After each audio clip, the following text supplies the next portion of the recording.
I'm going to do an insight video. I've been talking about awakening over the last couple of days, and this is really, really important. I've been talking about like the eternal self, the infinite self, the higher self. All of these are really, really relevant at the moment. I've been talking about vibrations and frequencies and the universal law of oneness. All of this is interconnected, interlinked. As we start to raise our vibrations and raise our frequency and raise our consciousness, these are all part of it. The awareness is really, really important because awareness for me is very much around sort of like the awareness of light, energy, frequencies, vibrations, but it's also the awareness of how we use these and how we consciously start to integrate them within our energy systems and our energy fields. We need to do this more and more as spiritual beings, because the more we awaken and the more we become to awareness, the more we start to integrate. And I've been talking about this integration of the higher self with the human self. Um, and I've had a couple of experiences of this where I've been doing readings where I feel like this being sort of like a step forward, that's been dressed in white with like long blonde hair and a long blonde beard, and I feel like this is an aspect of self, higher self, that connects in and starts to bring insight and awareness. It's really, really important. And there seem to be a lot of cycles going on as well. I've been talking about that the last couple of days. Um, the last couple of Mondays, I've had 2 Mondays where I've sort of like I've woken up and I feel really like vibrant. I feel very alive and I feel sort of like I'm in frequency. And then sort of like the days gone on where there's been a couple of days where there's a lot of things happening in the external world, and it's an opportunity to reduce and like release, um, sort of release energy, and it's an opportunity to start to become aware of the opportunities to start to bring forth this awareness of light and energy, and how we start to use it within our sort of consciousness and within our sort of reality.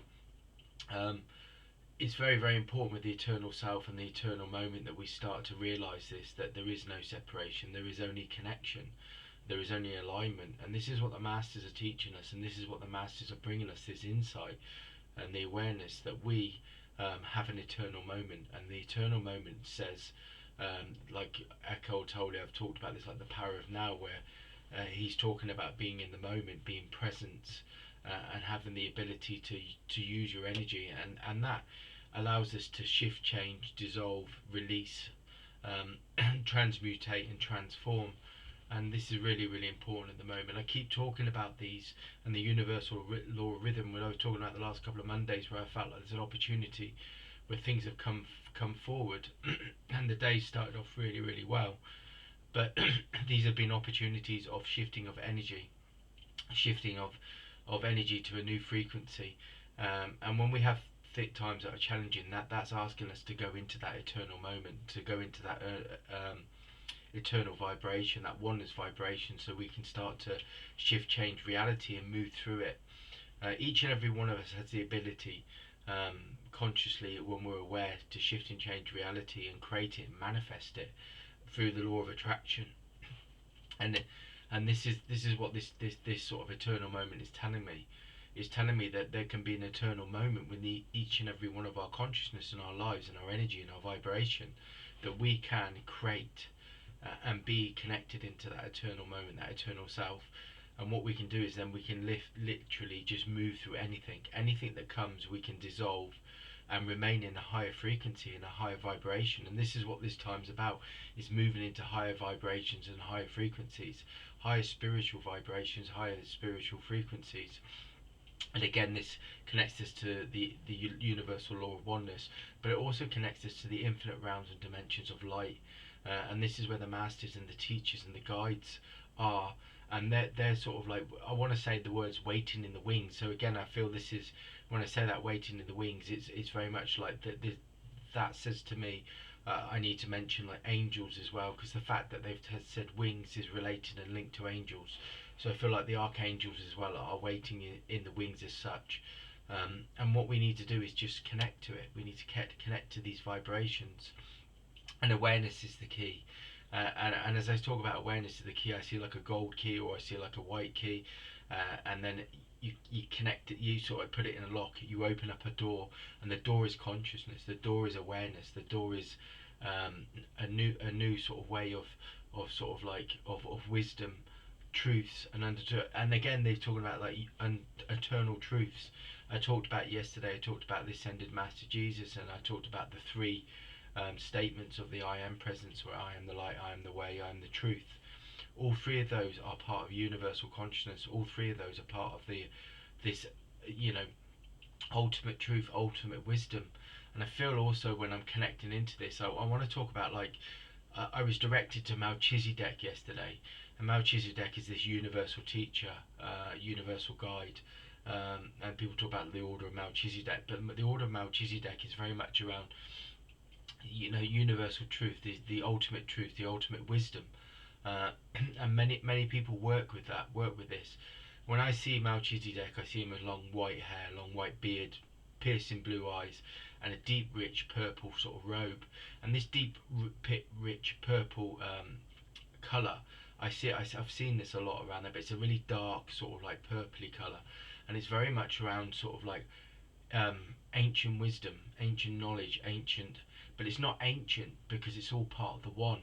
And this is, I think, where we sort of like, this is where we, I think, as spiritual beings, we get caught up again in time and timelines and things like that.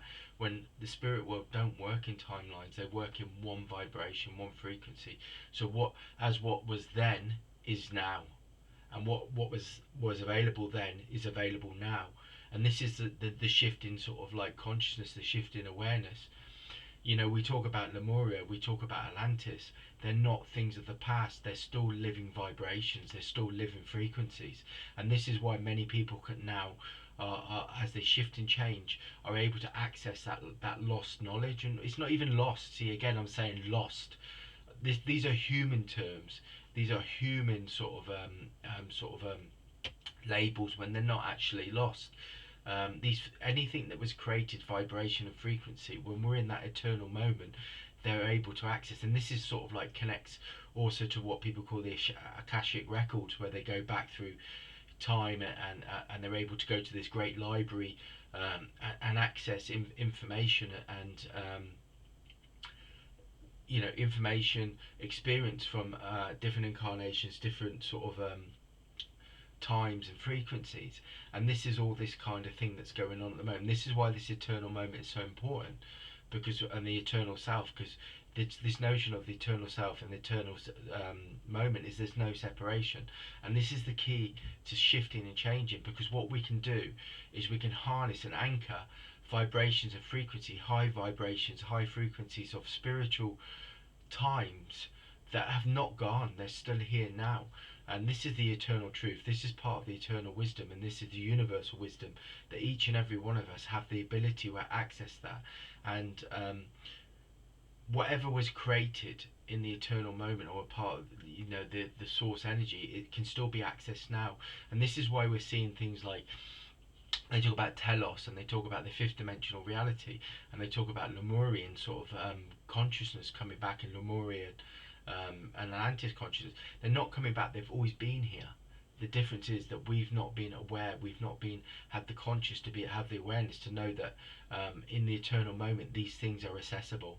And this is why some of these sort of and there's shifts and changes, like with gifts and stuff like that, where like in Atlantis they could like telepathically sort of like connect and things like that, and all of those kind of things are coming back now as we move into this higher vibration, this higher frequency. So this eternal moment is so important, and it's a very, very important teaching. It's a very, very important sort of insight. I say teaching, an important consciousness, it's an important awareness, and it's an important vibration and frequency. I'm using human terms like teaching, that well, they're not teachings, they're awakenings. They're awakenings back to a consciousness and awareness of where we are in a time. And this is why this eternal moment is so important. Well, that's the insight for today.